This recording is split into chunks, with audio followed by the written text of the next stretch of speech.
that conditions on the Bibi Stockholm had driven one person to attempt suicide.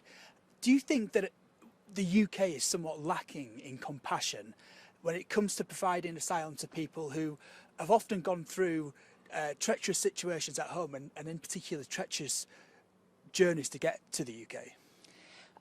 I think the UK is actually a really compassionate place, but I think we're presented with the story about migration in terms of just numbers and numbers every day, people crossing, people who have been demonized to such an extent that it's very difficult for us to understand them as individual human beings who have gone through these awful experiences.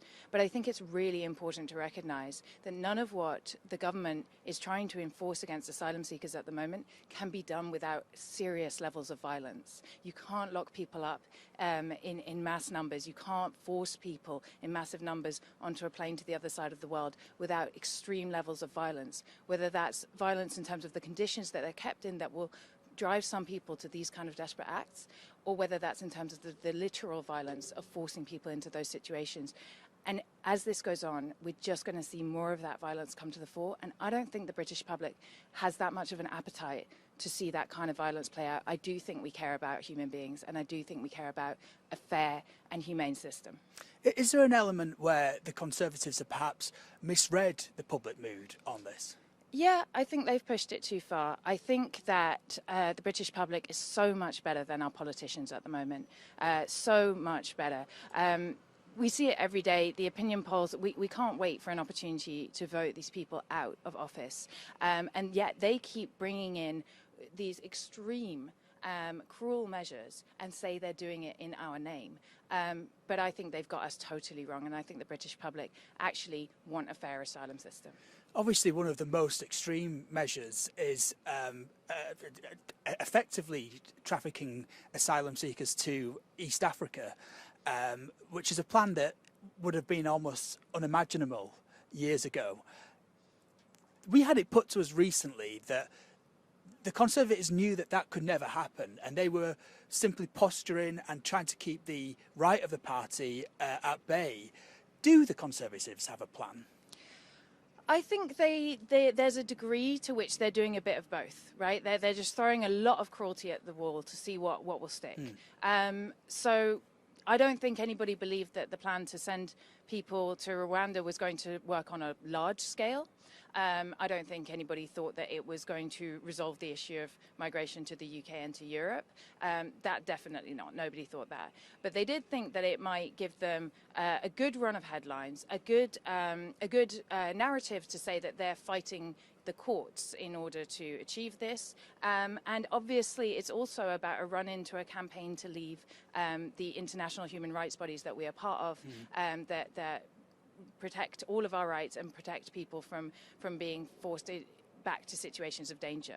And they're in a desperate position. They've got nothing to run on at the next election. And so they need a new big promise that actually what's holding us back is this new enemy. It was the EU last time, and this time it's the European Court of Human Rights. And I think that this Rwanda scheme was definitely a setup to put them in a position to be making that argument. Obviously, it's all about electoral politics for them. It's all about what will get them the votes. It's not about stopping the boats. The UK had an incredibly influential role to play in the foundation of the European Court for Human Rights. Can you believe that we're now at a point where we're even contemplating the notion of not being a part of it? It's absolutely shocking and it's horrifying. But I can believe it because when we were talking about Brexit, it was clear to me at the time that this was the direction that we were going in, that this demonization of anything international and demonization of human rights was really what was at the heart of this. So this is sort of, a desperate second grasp at the Brexit success. Electoral success for the Tories rather than actual success in any meaningful sense for us as a country. And I think it is shocking because if you look at, we'd be following Putin's Russia out of the European Court of Human Rights. That's the company we'd be keeping. I think it's really important to emphasize that it is people like Putin who tear up their membership of international human rights frameworks. These institutions really matter. They protect ordinary people every single day, and that's people born in the UK just as much as people born overseas, and we all deserve those rights. But this is a desperate government that will cling to power on the basis of any depraved policy. You mentioned Brexit. One of the things that we saw a lot of during the Brexit campaign was the rise of sort of like three-word slogans. We've got a new three-word slogan, which is "Stop the Boats." Can you explain to me how that in 2019, in 2018, the number of people making the journey across the Channel in small boats was in the hundreds. In 2022, it had become 45,765. How had we got to that place in so few years? Well, it's a complex story, but basically what it comes down to is that migration is a natural thing for people to do, right? We've always done it throughout the course of human history. It's completely natural to move from where conditions are bad and where you can't live to where you think you have a future for yourself, for your children, where you think you have safety and opportunity. And for a small proportion of the people who are having to escape their homes globally, that safe place is the UK. Now, that's usually because they have some kind of connection to us, whether that's because they speak the language, because we colonized their countries in the past, or because there are communities, diaspora communities from their countries who they think they can support them who are living here. Inevitably, people will come to the UK, migration will happen. But when we try to clamp down on one way in which that's happening, all we do is divert that route. And what's come about through a combination of Brexit and the COVID pandemic, which limited the amount of lorries that were crossing from France to the UK, was that this small boats route has become the dominant route. But that's also because, ironically, it's actually one of the safer ways to do this. It's incredibly dangerous, but given the options, right, of trying to sneak into the back of a lorry, right, several people have been killed trying to do that just in the last months in France. We know the Essex 39 who suffocated in the back of a sealed lorry a couple of years ago. That's also an incredibly dangerous way to do things. And what they're doing by trying to cross on boats is they're trying to be seen. They're not trying to hide from the authorities. They're trying to be identified by the authorities and rescued and brought here in order to claim asylum, because they want to present themselves to the authorities. They want the help of this country, right? And they're not given any other way to do it. That's a really interesting point, actually, and probably not one that we hear about too much. Equally, we hear a lot about the small boats, but according to the statistics out this week, the asylum backlog has hit a record high, but of that, only a third of those people have made the crossing through that means. Why is it that the only thing, especially the Conservatives, seem to talk about is the small boats? Yeah, I find that very interesting. It's obviously it's fodder for TV and news articles. You can get that picture. You can see it happen. It's sort of like I was saying, they want to be seen, they want to be rescued. Well, it means we can see the migration happen. We can have that visual element of it. So I think it's very visceral from that side. But yeah, I mean, I'm old enough to remember before the small boats were a significant issue. And actually, every summer we spent the summer arguing about migrants in the so-called jungle in Calais and how they were attempting to get on to trucks and lorries, or attempting to travel through the Eurostar to get to the UK. So it's just a shift, and there will always be a scapegoat that we can point out and say those are the problems. So right now it's people on small boats, but actually, if we were to clamp down enough on the small boats crossings, we would divert that route to another one, and then they would be the problem. Do you think that some of our policies recently, and I'm speaking probably specifically about things like Rwanda and Ascension Island, have damaged the UK's reputation internationally? Yes, I think that it has been very damaging. I do think also that we should recognise that our asylum policies are caught in a sick race to the bottom with other European countries. I would say we're probably just about out ahead on that race, which is one way in which we're world leading that nobody should be proud of. But it is the case that actually across the rest of Europe, in the US, and certainly in Australia, we've seen it as well, across basically the rich, safe countries of the world are competing of who can come up with the nastiest policies, so that refugees will choose to go to the other one, but then the other one comes up with something nastier, and then they want to go to the. So it's this race to the bottom, as I say, and it's also just. It's never going to work, because obviously those people don't disappear; they just get displaced from here to there to the other place. So yes, I think definitely, the talk at the moment about leaving the European Convention on Human Rights, that following Putin out of that convention, that is very damaging to our reputation. But I do think that there's a bit of performance as well from the EU when they condemn what we're doing. When the EU has just made a deal with Tunisia, which is falling into an autocratic, falling out of democracy right now, racist pogroms against black Africans in Tunisia, and they've made a deal to contain migrants in Tunisia and to pay the government there to contain them as well. So I do think there's a bit of both sides being played there. And I guess it's important as well to emphasise the times when we've done it well. We ran a story this morning about a Ukrainian asylum seeker who had got a job as a bus driver in Brighton. He said it's helped him resettle in the UK. We did a lot of things right with the Ukrainian resettlement schemes. I know, and it just goes to show that we can do things differently. Absolutely. I mean, I think there's just this belief, well, okay, but we've got to do something. Yeah, we did something for the Ukrainians, didn't we? We gave them a visa, we organised for them to have housing, we planned for the infrastructure they needed so that their kids could be able to go to school, and lo and behold, no Ukrainians dying in the channel, no Ukrainians in the hotels banged up for, months and months on end in unsuitable situations. Ukrainians have been given the opportunity to travel. And again, I would emphasize, they've been given that opportunity across Europe. So this has been a shared responsibility across Europe. Every country in Europe opened its doors to Ukrainians. That means that nobody had to take on such a responsibility for Ukrainian refugees that it wasn't sustainable. We could all plan and make it work. And we could do the same for any other nationality we chose, but we choose not to. The access to education is a key one, actually, because there's the Ukrainian asylum seekers were given access to classes so they can learn English. There's a new requirement on women who are still in Afghanistan that requires them to know English before they get here. Obviously, we know that the Taliban are suppressing the access to education for women. So that sort of obviously clashes quite spectacular. Yeah, I mean, this goes to the lie, and I think it's really important that we call it out for a lie, that there are safe routes for people to reach the UK from places like Afghanistan. Because one of the really good safe routes that should be in operation is for people who are here settled in the UK to bring their family members and loved ones to join them. That should be the best way, really, to protect a lot of people, right? They're obvious links to the UK, obviously people who can support them when they get here.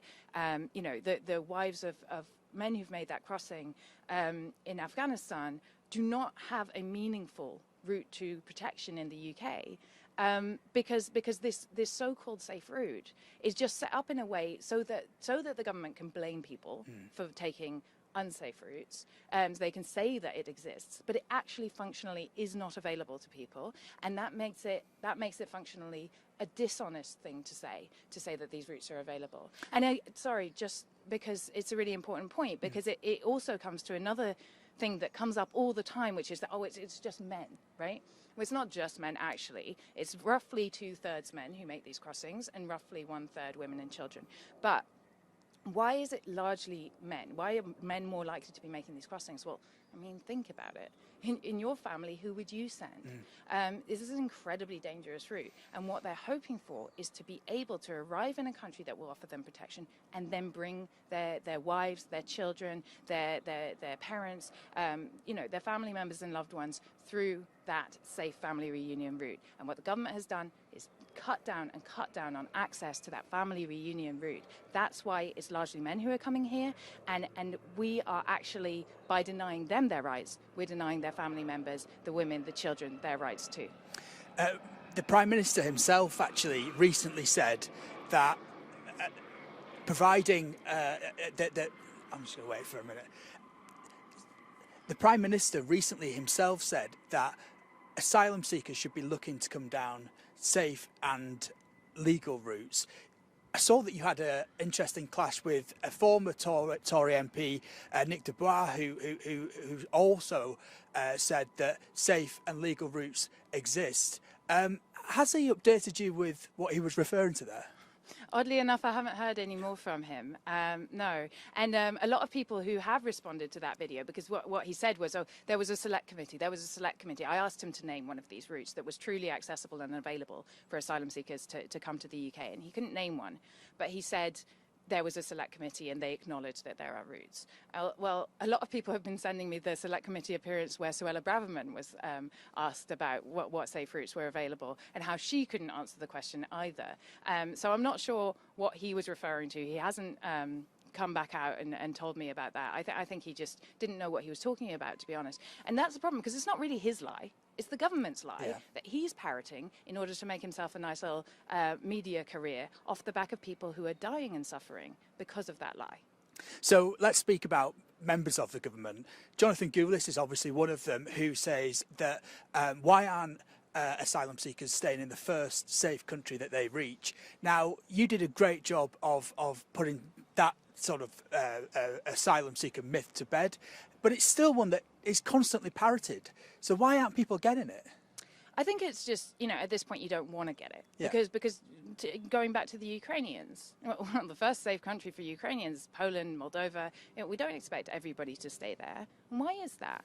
And it's just simply because the narrative that we tell about those people is something different. We understand them as humans. We understand because it's constantly in our news. I don't know if that's going to, sorry, threw me off anyway. But yeah, we understand Ukraine. No, that definitely is.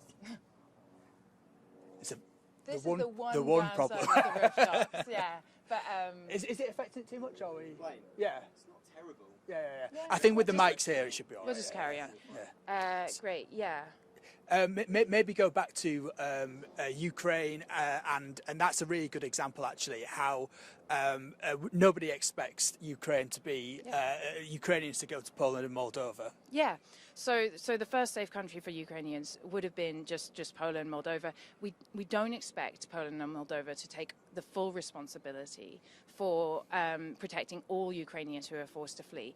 And in fact, we recognize that not only do many Ukrainians have connections around the rest of Europe that are reasonable reasons for them to want to go to those countries, but also that if we share responsibility, no European country will have to take on so much that it isn't easy to cope with. And actually, we've shown it's been extremely successful across the whole of Europe now. We have, Ukrainians who have got protection, whose kids are going to our schools, who are part of our communities, and it's worked brilliantly. But we don't tell that same story about people from Sudan, and we don't tell that same story about people from Iran.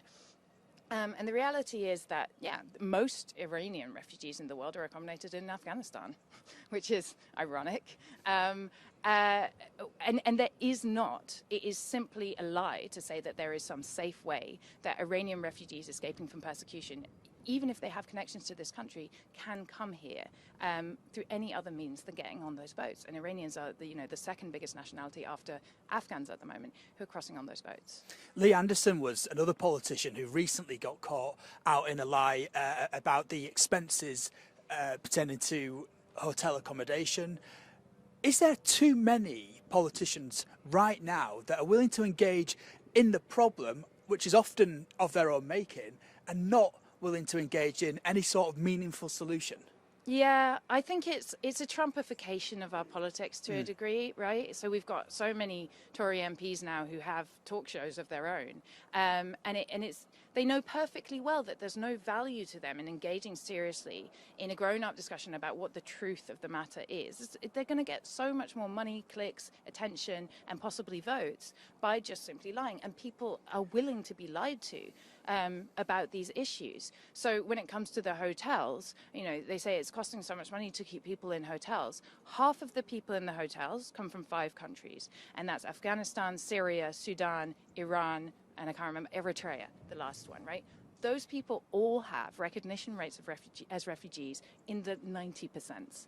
We could take half the people out of the hotels tomorrow and say, you guys are obviously refugees.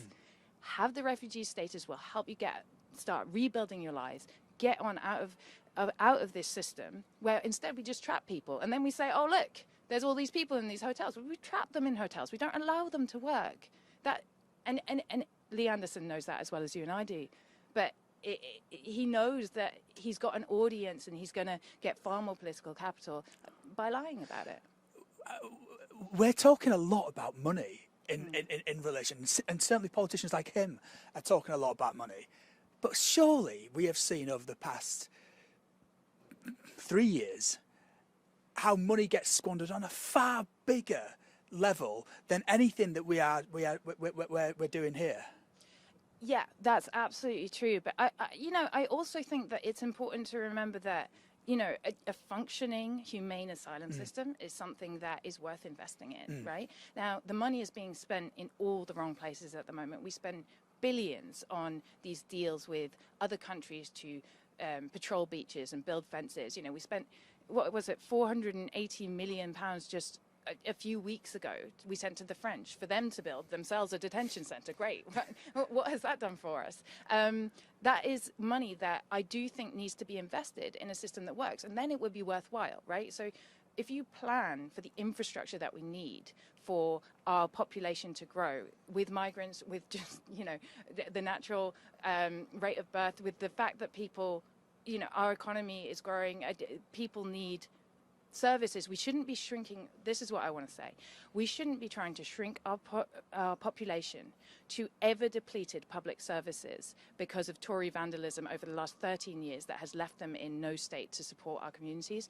We should be investing that money in the infrastructure, in the services that we need to match our population. Call me crazy. Well, like we say with the Ukrainian scheme, we've seen evidence, really recent evidence right now of where it works. It works. This is the ultimate lie that lies at the bottom of all of it. The lie that there is no other way. There's no alternative. That is a lie. There are other ways that we can do it. We don't have to wake up week after week and hear about people who have drowned in the Mediterranean, people who have drowned in the Channel. We don't have to be dehumanized by knowing that we are treating these people as though they weren't worthy of a decent life. We don't have to live this way.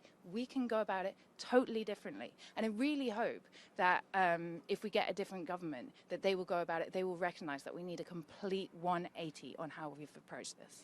Well, let's unpack that, because from what I'm seeing, Labour doesn't seem to be completely pulls apart from the Conservatives right now in terms of what they're saying about the asylum seekers. And I guess, would you say that they could be guilty of a bit of posturing too?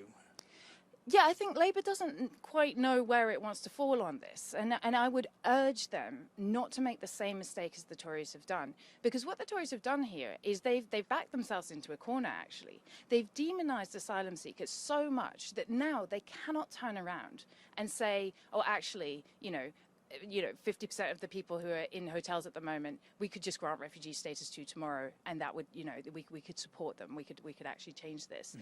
They can't do that anymore because they've backed themselves into such a corner of saying these people shouldn't be here.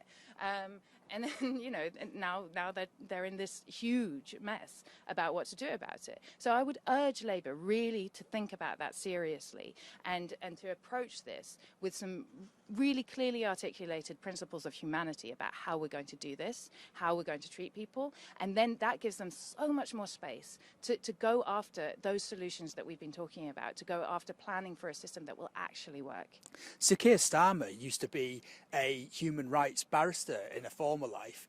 Human rights don't seem to be registering particularly high on his spectrum of interest right now, and I wonder why that is.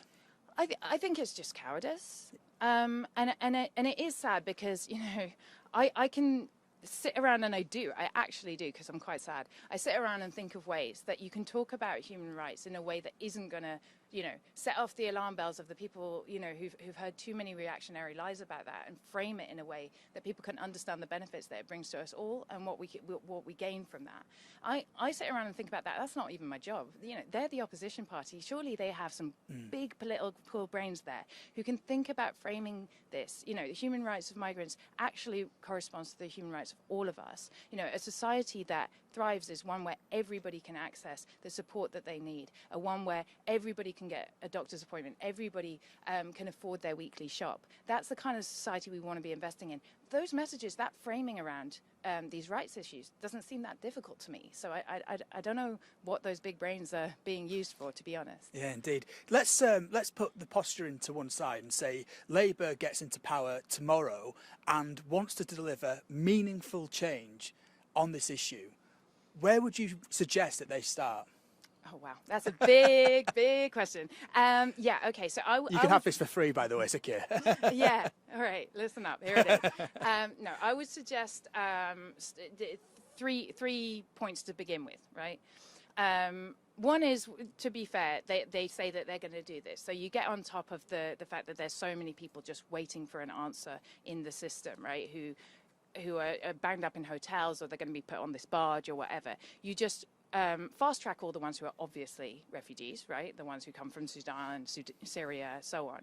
You have a fair and efficient process that tackles all the more difficult cases, which are people who come from countries where maybe not everybody's at risk, but some people are, and so they need a fair hearing of their claim and to get the protection they need. So that's step one, right? And I do think that they are committed to doing that. Step two, they also talk about, which is that, we don't need to deal with Rwanda, we need to deal with Europe. Now, here's the thing, a deal with Europe can look like a lot of different things, right? And I think what's really, really desperately needed is for the deal with Europe to not be about, well, who touched it last? No, this is your responsibility. France, I don't know how to convince people, is as much of a real country as the UK is. It is not reasonable to say that France has to take responsibility for all refugees, including the ones who wish to come to the UK and have no other means to get to the UK except by travelling through France. That will never be a reasonable position to take, and France will never think that's a reasonable position to take. So we have to approach any deal as grown-ups who are willing to share responsibility, protect human life as the first priority within any of these deals, and instead of pushing people back, actually plan for how we create a welcoming society that has the infrastructure to receive people, right? That shares responsibility for, if people want to come to the UK because they speak English, that makes sense. Let's enable it. And let's make it work. That's what the deal with Europe has to look like. And to be honest, he won't get a deal with Europe if he tries to go in and say, well, we don't want any of these people. And then the third thing, and sorry, I know it's a long answer, but I think the third thing is you have to look at the non-asylum migration system and recognize that, while actually at the current time, the vast majority of the people making those channel crossings are actually refugees under the convention definition, and therefore should obtain legal protection under our system now.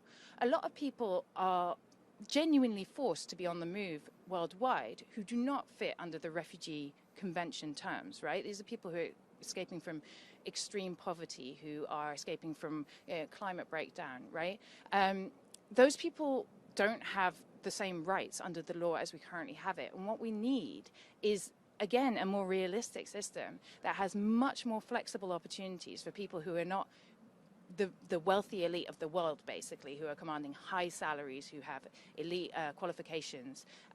Those are the only people who can enter the migration system for work at the current time, really. What we need is a much more open and flexible system for people who are escaping from poverty, looking for opportunity. Those people also need we need to plan for them to be coming into Europe as a whole and to the UK. And make the huge contributions that they are capable of making to our communities. But we need to open that up as well, because that would also stop people from being forced to make irregular journeys and then end up living in a hostile environment, probably working in exploitation in the UK without the support of the state. Because those people exist too.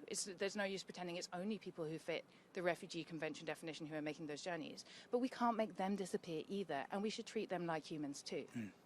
You talk about the climate breakdown and things like war and poverty.